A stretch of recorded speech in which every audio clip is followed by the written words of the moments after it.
E cabe-me a mim falar do tempo, o vilão que não nos deixa fazer mais e fazer aquilo que a gente deseja.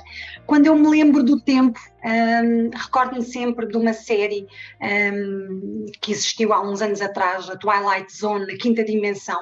E porquê que eu me lembro? Porque tínhamos lá um episódio que falava num relógio que tinha o poder de parar o tempo.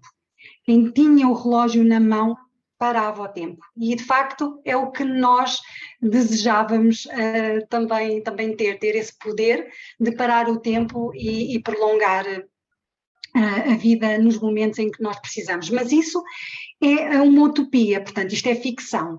E a realidade é que o tempo é o recurso mais democrático que temos. Eu acho que todos concordam com isso. Todos nós temos 24 horas por dia, ninguém tem mais, embora que para algumas pessoas pareça que temos mais horas. De facto, é um recurso limitado e não conseguimos esticá-lo. A única coisa que nós podemos fazer é controlar o modo como usamos o nosso tempo. E aqui incluímos o tempo não só na área profissional, mas também nas outras áreas da nossa vida. E acreditem ou não, o modo como usamos o nosso tempo é uma questão de mindset, é uma questão das nossas crenças, tal como a colega coach Susana referenciou, na nossa identidade, isto também pesa no modo como nós olhamos e gerimos o nosso tempo. E crenças, porque é que eu digo isto? Porque inconscientemente as nossas crenças nos fazem olhar de maneira diferente para o modo como nós conseguimos ou não ser mais rigorosos com o nosso tempo. Crenças como eu sou indisciplinado, eu sou desorganizado, uma agenda não funciona para mim, eu tenho que estar sempre disponível para as pessoas. Se eu agora de repente deixar de estar disponível, o que é que vão dizer de mim? Eu não estou confortável em mudar a minha maneira de estar perante essas pessoas.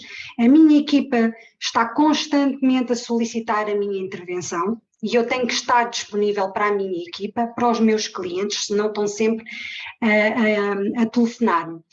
E no que toca aqui à crença da equipa, realmente é muito importante fazermos esta reflexão, porque há questões que nós podemos passar para a equipa, passando com a identificação dos procedimentos, delegação, comunicação, para aos poucos irmos separando de algumas tarefas que não precisam de sermos nós a fazê-las.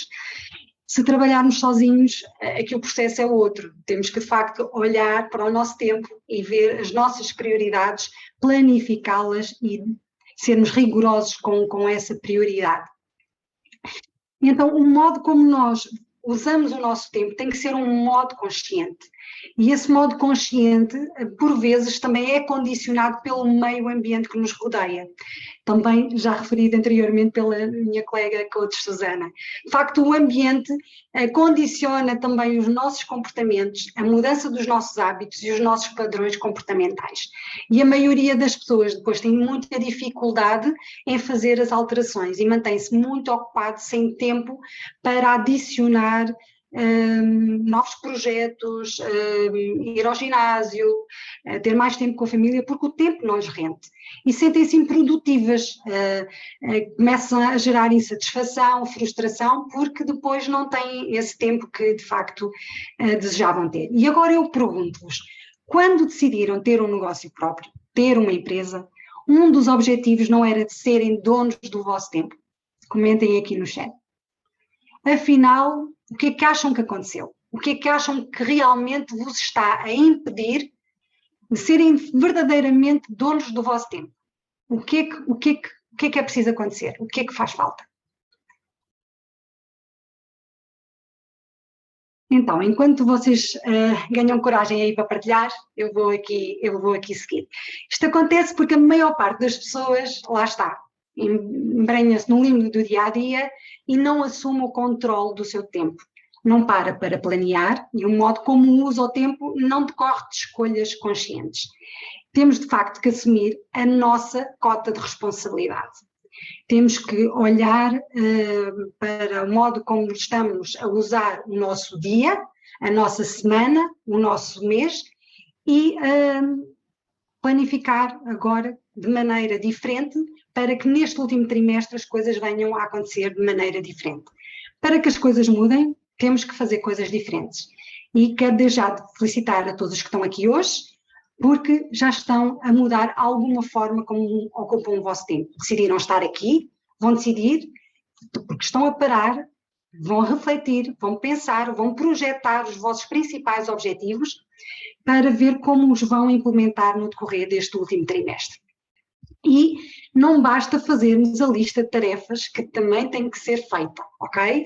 Para além da lista de tarefas, nós temos que priorizá-las, categorizá-las pelo grau de importância e de urgência, independentemente das necessidades específicas de cada área de negócio, ok? Esta triagem deve ficar ligada aos vossos objetivos, às vossas prioridades que foram definidas para o vosso trimestre. Caso contrário, vão estar a usar o tempo num modo reativo e não proativo em prol destes objetivos. E depois, no final do ano, muito provavelmente, estarão a sentir-se improdutivos, insatisfeitos, com alguma frustração porque não viram as coisas acontecer. E para isso, lá está, parar para analisar, planear e muitas vezes delegar. Eu pergunto, têm uma equipa para quê? Não vamos querer fazer tudo sozinhos, ok?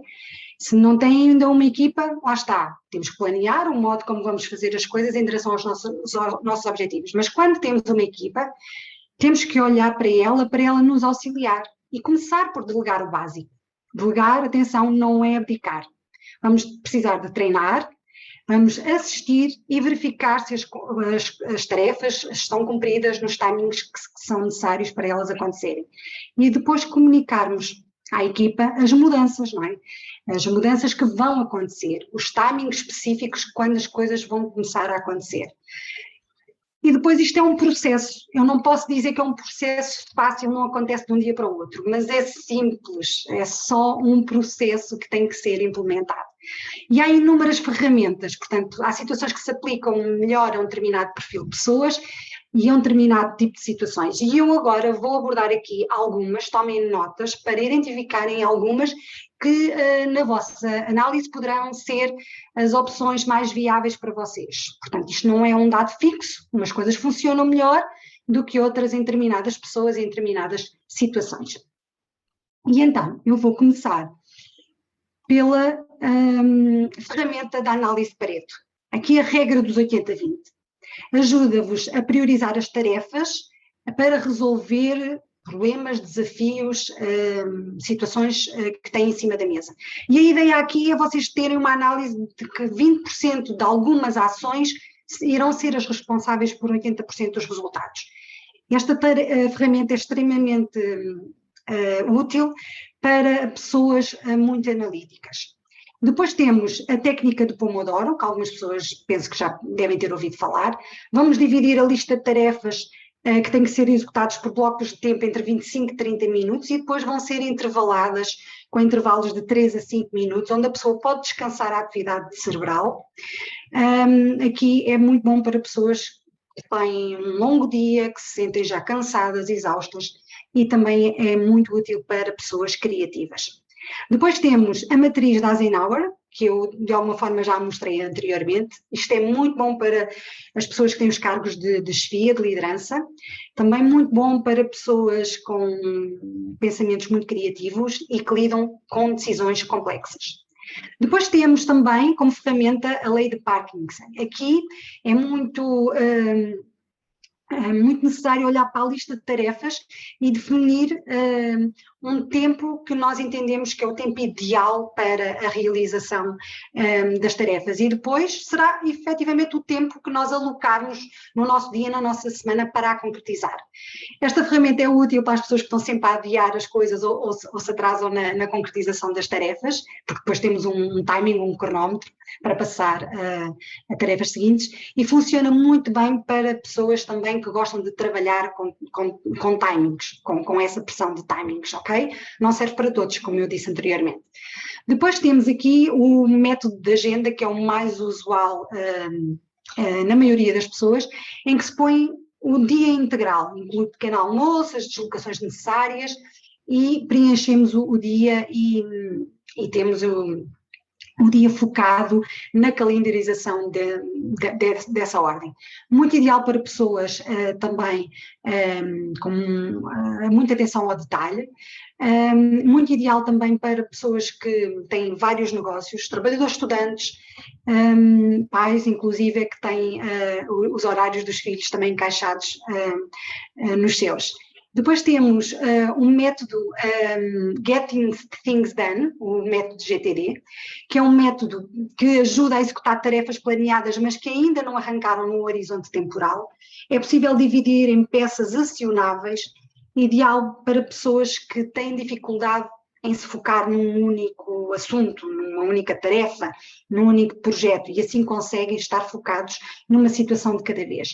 Isto, lá está. Cada caso será analisado.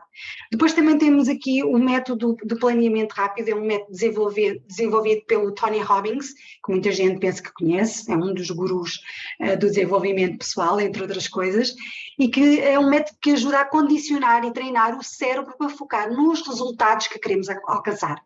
Ideal para pessoas que têm objetivos de longo prazo, que têm vários objetivos de longo prazo, assim como também trabalhadores, estudantes que têm vários projetos a decorrer. Depois temos também a ferramenta que é a teoria do frasco, onde de facto aqui conseguimos identificar o que é muito importante e dispensável no dia a dia. Lá está uma outra ferramenta para priorizarmos o que realmente é importante e que tem que ser realizado. Aqui as pedras são as tarefas que têm que ser realizadas nesse dia e pela própria pessoa. Os seixos, que são as pedras mais pequeninas, são tarefas que têm que ser realizadas, mas que podem ser feitas noutro dia ou por outra pessoa, lá está, delegar para outra pessoa, e depois a areia são as outras tarefas, como chamadas, ver mensagens, responder a e-mails que nós podemos alocar noutras horas do dia. Por fim, temos uma última ferramenta, que é a ferramenta de comer o sapo, que inclusive há um livro sobre isto, e é uma técnica que encoraja as pessoas a alocarem as suas tarefas de maneira a as terem as mais complicadas, as mais complexas, a que exige mais concentração e que provavelmente exigirá mais tempo no início do dia. E porquê? Para libertar a mente da pessoa daquela pressão de que tem que se despachar a fazer um conjunto de coisas, porque ainda tem aquela tarefa muito importante e que tem mesmo que ser terminada naquele dia. Isto também é ideal para pessoas que têm objetivos de longo prazo, também para pôr isto em perspectiva e fazer a sua planificação de longo prazo com este raciocínio. E faça isto tudo, portanto, digam-me se de repente qual é a ferramenta que vocês acham que poderá ser mais adequada para vocês. Escolham uma ou duas para testar e medir o que é que faz mais sentido e o que é que depois irá ter resultados mais práticos para vocês, porque lá está, nem tudo serve para as mesmas pessoas, e que não seja este um motivo para vocês não planearem o vosso dia e a vossa semana por não terem a ferramenta mais adequada ao vosso caso. Portanto, eu por fim, antes de terminar este tema, quero também deixar aqui 5 importantes dicas, porque para além destas ferramentas, é preciso conhecermos muito bem o nosso ritmo biológico. Nós temos que perceber onde é que nós somos mais produtivos, onde é que nós temos mais energia física e mental e porquê. Porque depois nós vamos alocar as tais tarefas mais exigentes a esses momentos. E há pessoas que precisam de começar o dia com tarefas mais leves e a meio da manhã então já estão no ritmo máximo do seu potencial, e há pessoas que começam logo o dia com o máximo potencial. Portanto, isto também é muito importante para vocês melhor planearem o dia e terem um dia com mais produtividade. Depois, aprender a dizer não, ok? Digam não tudo a que vos afasta dos vossos objetivos e prioridades.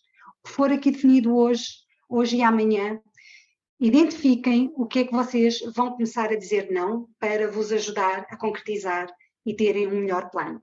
Depois, deixarmos o multitasking e optarmos pelo switching, focarmos numa tarefa de cada vez e darmos o nosso melhor enquanto estamos a fazer aquela tarefa, evitarmos as interrupções. Há várias estratégias para evitar, testem as que forem melhor para vocês. Depois, comecem já a planear hoje, não deixem para amanhã, para a semana, para o mês que vem. Comecem hoje a planear o vosso dia.